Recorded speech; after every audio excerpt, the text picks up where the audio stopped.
এবার দেখ, normally documentary বলতে আমরা যে কোনো টপিকের উপরে এই জিনিসটা করতে পারতাম। তো সত্যি কথা বলতে এটা প্রিয়াঙ্কা ম্যাম আমাদেরকে আইডিয়াটা দেয় যে একটা বৃদ্ধাশ্রমের ওপরে ডকুমেন্টারি করা। তো এটাতে যারা যারা কাজ করেছে, তুহিন আছে, শুভদীপ আছে, সৌম্যদীপ আছে, দীপাঞ্জলি আছে, আর নিলয়া আছে। কাজটা দেখ আগে, তারপর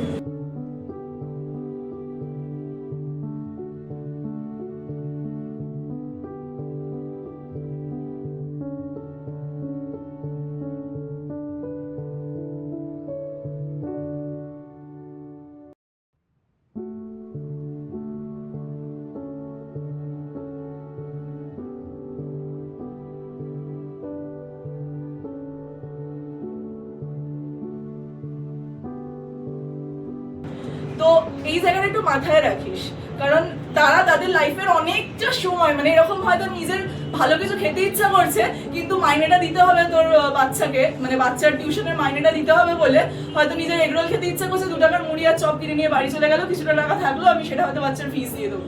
তো ব্যালেন্সটা এরকমই হয়, তাদের জন্য একটু সময় রাখি, সেটাই। একটা কাজ করতেছিল, কিছু করতেছি, একটা টাইমে এরকম হয়ে গেছিল যে ডকুমেন্টারি শুট চলছে আর আমরা নিজেদের মতো গল্প করছি, যে যার কথা বলছি, যে যার নিজের মতো কথা বলছি, আর ওনারাও এরকম যে নিজের মনের কথা যে বলে যাচ্ছে। লাস্টে যে দিদার কথাটা দেখানো হলো, উনি রীতিমতো ওনার সমস্ত কিছু আমাদের সাথে শেয়ার করছে, বাড়ি কিরকম, মেয়েরা কি করে, মেয়েরা এখানে আসে, মেয়েরা এখানে নিয়ে যেতে চায়। ওনারা দুজন কিন্তু কাপেল আসলে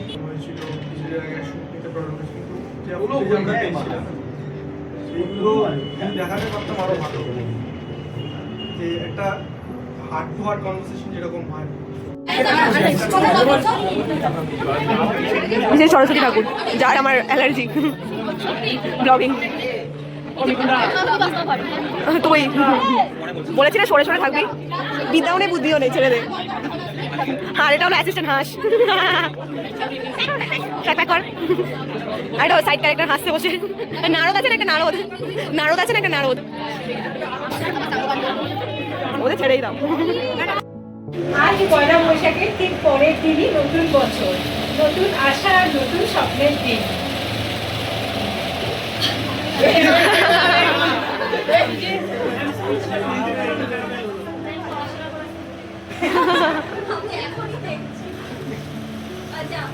মুঝে যা জানি মুঝে যা জড়া, অগ্নি স্নানে শুচিও করা। কবিগুরুর এই আহ্বানকে মনে রেখে আজ আমরা সমবেত হয়েছি নতুন বছরকে বরণ করে নিতে।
হালদার, আমি রাজাঘাটে থাকি, আমার 21 বছর বয়স।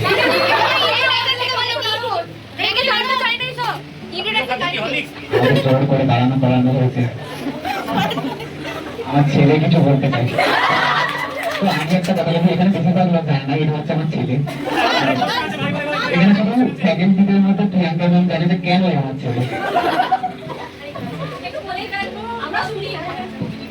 তো আজকে পয়লা বৈশাখ, মাটন আসবে, বিরিয়ানি অর্ডার দেওয়া, এত কিছু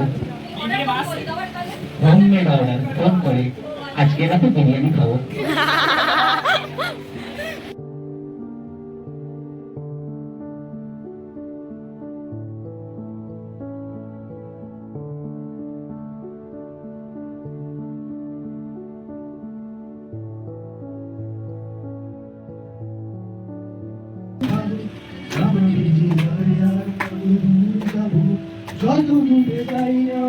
হাতছানি আরো ঘুরে দেখি নাবিকের মস্তানি ঠিক ভুল হয়ে যায় খুঁজে পাওয়া যায় না আমাদের বাড়ি কোন বাগানে ফুলে আমাদের হাসি কেন